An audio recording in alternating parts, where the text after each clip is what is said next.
ঘাস লতাপাতা বন জঙ্গলে ভরা, দেখে মনে হবে পরিত্যক্ত কোনো পুরনো বাড়ি। আসলে এটি কোনো বাড়ি নয়, এটি একটি জামে মসজিদ। অর্থের অভাবে দীর্ঘ 2 বছর পরে থাকায় মসজিদটি জঙ্গলে পরিণত হয়েছে।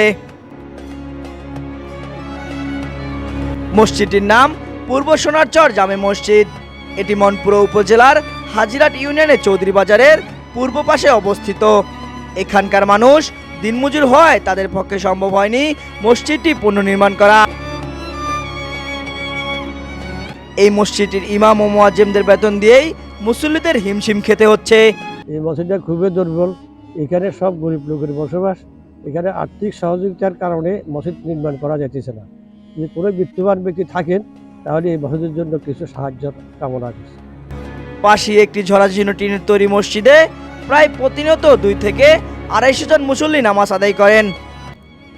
আমি দীর্ঘ 17 বছর পর্যন্ত এই মসজিদের ইমামতি করি। আমি এবং আমার মুয়াজ্জিন হুজুর বেতন দিতে কমিটিটা খুব কষ্ট হয়ে যাচ্ছে এবং এলাকাবাসী সবাই খুব দিনমজুর।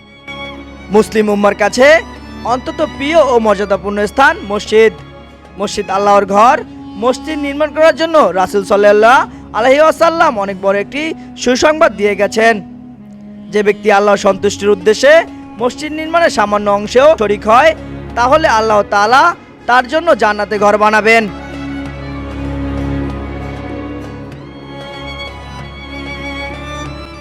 মসজিদ নির্মাণ করাকে হাদিসে সদকা জারিয়া অর্থাৎ চলমান সদকা হিসাবে অভিহিত করা হয়েছে।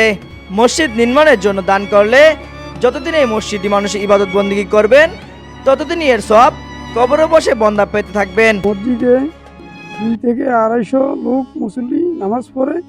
ঝড় বৃষ্টির মধ্যে অনেক কষ্ট হইতেছে ঠিকমতো নামাজ আদায় করতে। ওদের কাতার ভিতরে অনেক কষ্ট করে নামাজ আদায় করে, কিন্তু এই মসজিদটা সুন্দরভাবে নির্মাণ করার জন্য কোনো আর্থিক অবস্থা দুর্বলের কারণে আমরা সম্পূর্ণ করতে পারি।